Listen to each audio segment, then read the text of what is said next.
When it first began airing in 2021, Superman and Lois was such a surprising breath of fresh air when it came to the writing, acting, and cinematography that is just so much better than the rest of the CW, and while the show's never been absolutely perfect, with Season 2 in particular being a big step down from Season 1 with a terrible main villain, Season 1 also wasn't perfect, but not only has this show been of higher quality than the majority of the Arrowverse, it also quickly cemented itself as my personal favorite live-action Superman content ever made. Like I said, Season 2 was a step down from Season 1, but what about Season 3? Well, around a week after the season ended, having digested it enough, this video will be my review of Superman and Lois Season 3, which began on March 14th, 2023, and ended on June 27th of the same year, consisting of 13 episodes, which makes it 2 episodes shorter than the first 2 seasons. I only reviewed 3 of these episodes in individual videos, and these 3 episodes just so happen to be my 3 favorite episodes of the season. Here are all my episode ratings for every individual episode as you see on screen, which together makes for a very solid 8.3 out of 10 average. However, while individual episode quality is certainly important, it isn't everything in determining the overall quality of a season or even the score, so make sure to leave a like and subscribe, and let's begin with my review of Superman and Lois Season 3. When it comes to the dialogue itself, Superman and Lois has always been pretty great, with characters mostly speaking like real people and mostly in character, although this definitely changes between characters. Throughout this season, I'd say the best written character was probably Lois Lane, whose cancer story was very mature and realistic, with some focus being put on certain aspects of it that would definitely be glossed over in a worse show. I'll get back to this in the character section of the review, but I did feel like Lois Lane was probably the main character of the season, not Clark, which, unlike every other time this happened on a CW show, is not a bad thing. Every other character and every other story arc is written well enough at the very least, but with certain characters and certain stories reaching genuine impressive levels of quality, and if there's anything that's not well written, it's few and far between. The structure of the season is definitely a bit unconventional, as the season begins with Bruno Mannheim as the main villain, which is a storyline that ends in episode 11, where at that point it feels like Pia became the focus of the story instead of Bruno. Throughout the season, Lex Luthor was being built up as well, which leads to episodes 12 and 13 not including Bruno or Pia, which leads to these 2 episodes feeling a bit separate from the rest of the season, especially since the finale doesn't resolve anything at all, and Lex Luthor will still be the main villain of Season 4, presumably. I never found myself jarred by the story change in the last 2 episodes because Lex Luthor was being set up, and that did work well. He was being set up the entire time, but I do think that the seasonal structure suffers a bit, as one story, that being the Bruno and Pia story, dragged on too long, while the following story did not get enough time to develop within Season 3. What it felt like to me by the time Lex Luthor came around was a bit of a rejuvenation in the season. Not to say the season was bad up until this point, because it wasn't, but I did begin to feel a bit underwhelmed by Bruno and Pia in the last few episodes, so when Lex Luthor, Superman's arch enemy, shows up, the best or one of the best comic book villains of all time, the season instantly became far more interesting, but we'll get back to that in the villain section of the video. I will say one thing that does tie everything together isn't necessarily a conflict or a villain, but it is Lois Lane and her cancer storyline, which is present throughout the entirety of the season. Maybe the single most impressive thing about Superman and Lois throughout the seasons has been the visuals. It simply blows any other CW show, which you'd assume have similar budgets, out of the water. The fight scenes range from good enough to sometimes surpassing movie-level quality fight scenes, with very creative uses of all of Superman's or even other characters like Steel's abilities. Hell, even Jonathan Kent, who doesn't have any powers, has a good fight scene at one point in the season. It's not just good looking CGI, it's also very creative in their fight scenes and very good cinematography. The middle of the season did slow down on the fight scenes and expensive looking visuals in general, which did leave a feeling of a lack of action for a few episodes, but it was made up for in the fantastic Doomsday fight in the finale, after the fantastic fight scenes of the first few episodes as well. It's just a lot of impressive, given the budget, fight scenes and visuals that this season and and the show in general has to offer that consistently blows me away because it's on the CW. No other show looks this good. The cinematography can also be beyond fantastic. A good amount of the show are these unremarkable settings or actions that are shot in such a way that elevates it to something more interesting than settings or actions that are interesting, like Superman action or fight scenes or flying or going to the Fortress of Solitude or going underwater or other countries or space, which they do quite often, or the moon, which it blew me away they went there at all. The cinematography makes these already interesting concepts even more fun to watch. I consistently find myself blown away by certain shots at least once an episode, although more commonly it's multiple times an episode. It's so impressive, the CGI, the fight scenes, the flying scenes, or Doomsday, who looks better than the DCEU version. It's so impressive given the budget and in contrast to the rest of the CW. I would say the characters were pretty much better than last season across the board, although there are certainly far too many of them. With a total of 12 series regulars, I think that's probably the most amount of main characters any one season of a DC CW show has ever had. And it's just too many. Given that there are 12 series regulars, however, it's kind of impressive how well they managed to balance this large amount of people, as I don't think any single character was annoying or even irrelevant like the Cushing family felt like they were in Season 2. The Cushings are still definitely the least interesting parts of the show, but the season goes a long way to give them more character, make them more relevant than before. Kyle and Chrissy's budding relationship was kind of cute and gave both characters something to do, while also further connecting together the cast. This creates some interesting drama with Lana, which is very well written, mature, and realistic. And meanwhile, Lana is paired up with John Henry Irons, which is also effectively, it does the same thing as the Kyle and Chrissy relationship, with the pair having really good chemistry and giving them something to do while connecting together the cast even more. Sarah is definitely the closest any character gets to being an annoying or poorly written character, with her drama with Jordan probably being the worst thing about the season, and basically every scene she's in being about some sort of a negative emotion.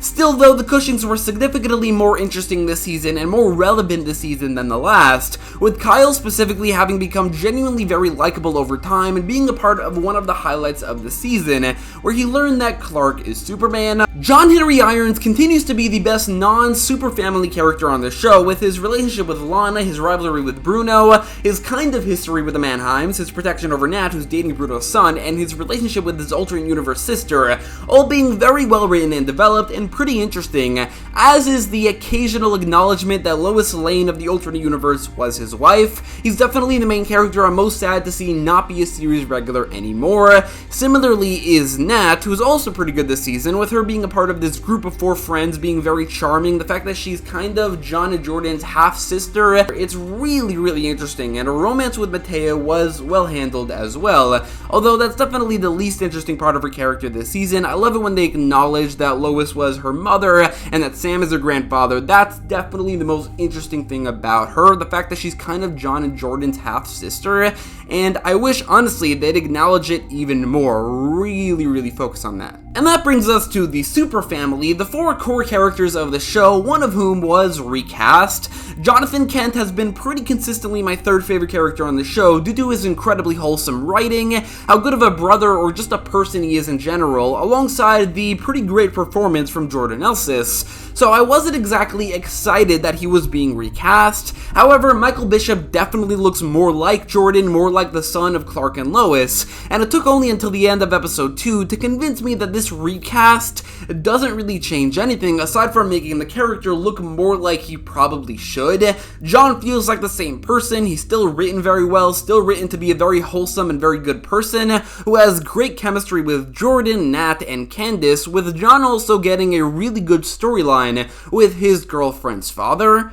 Jordan's interactions with Sarah weren't great this season, but him becoming Superboy was pretty cool, even if his costume isn't great, and him succumbing to the fame side of aerobics was an interesting conflict that I thought was handled well enough, but could have been handled better. Clark definitely did not feel like he was the main character of the season, with his storyline mostly revolving around Lois, and with both Lois and honestly John Henry having a stronger rivalry with the villains, including Lex Luthor in Lois's case. This is something that DC CW shows have suffered from greatly in the past. Felicity Smoke, Iris West, Cecile Horton, they've all been main characters of seasons of Arrow or The Flash, which is never as interesting and is often pretty awful. This, however, is a completely different case. Not only is Lois, in fact, in the title, and therefore should be equal to Clark as the main character, but also she's just a really well-written, likable, and well-acted character who was simply a fantastic main character this season, and more specifically, a fantastic emotional core to the season with her cancer story, which is so personal and gripping.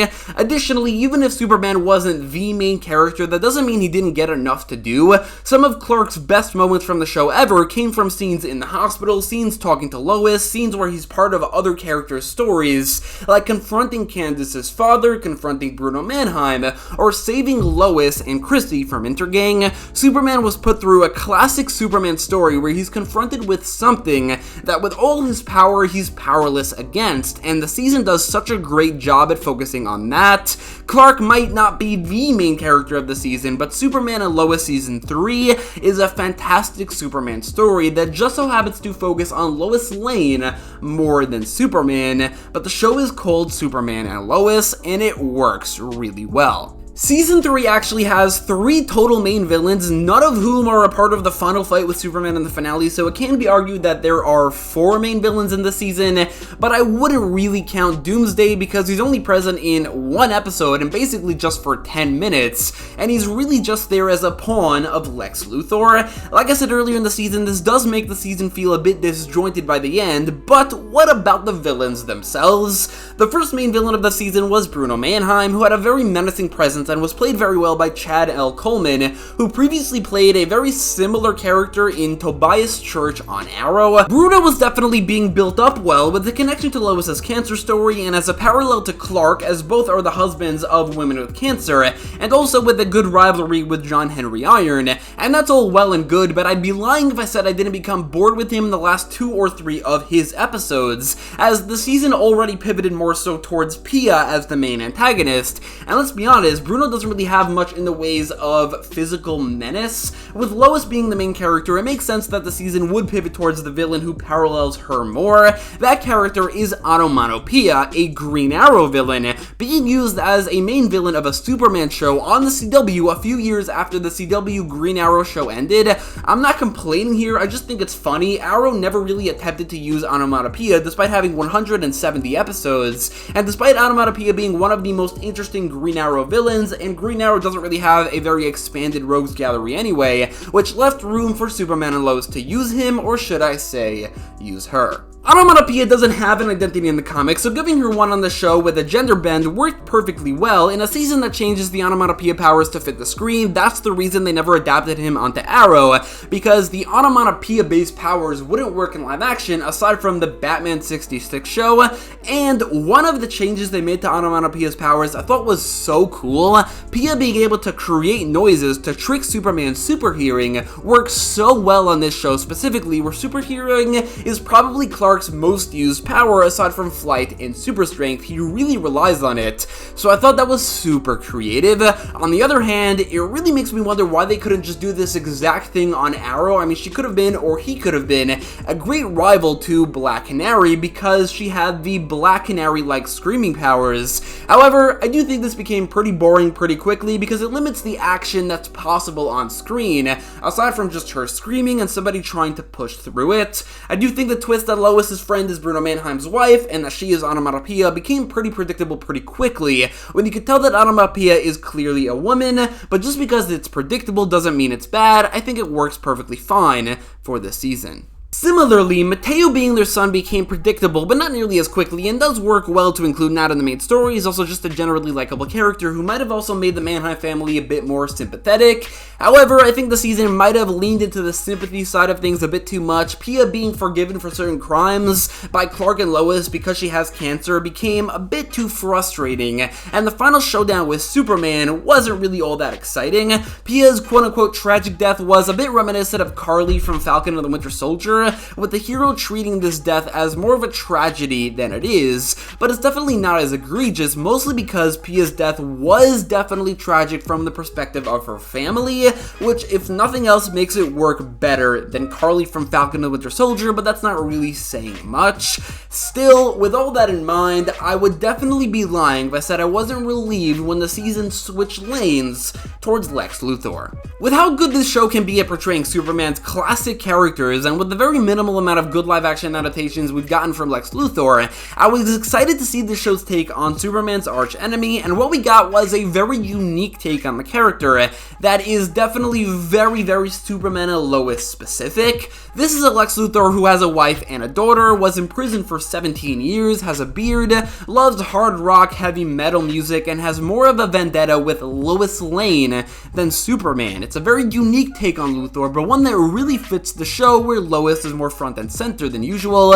and where Superman is a good 20 years into his career. Uncle Cutlets does a fantastic job in the role, with his 2 episodes already making him more interesting, more threatening, and more engaging than the other 2 villains of the season. This is a hateful, wrathful, and vengeful Lex Luthor who clearly never cared much about Superman, which doesn't create the classic Lex Luthor energy or the rivalry that is one of the best in comic history, and I think was focused on a lot with John Cryer's Luthor on Supergirl, even if that was very one-sided. Because of this, I don't think I can ever consider him the best live-action Luthor, at least not yet, unless Season 4 really creates that rivalry. However, I can definitely consider him a great main villain, because yeah, he already is. He also turned Bizarro into Doomsday, which is a bit derivative of BVS, but pulls it off way better with a really cool unique design that merges Bizarro and Doomsday, leading into a super impressive fight and cool cliffhanger for the season. Basically, my opinion on the villains this season are that they're way better than Season 2, but not as good as Season 1, which also had 2 main villains, because I think both of those main villains were better than the main villains of this season, and I think that since Lex Luthor was only around for 2 episodes, this season might have suffered from that. However, when it comes to the villains, I'm definitely excited for Season 4, as I think that Lex Luthor definitely has the potential to become the best villain of this show, and I'm interested to see who the other main villain, because every season has had 2 main villains. I'm hoping it's maybe Metallo. I think that would be pretty cool. Season 3 is a huge step up from Season 2 with improved writing, more well-handled characters even if there are too many, far better main villains even if they themselves weren't perfect, and the season wasn't structured the best, but the season had a fantastic emotional core in Lois's cancer, which brought out some beautifully told, very mature and realistic moments that really showcase how good the writing can be on this show.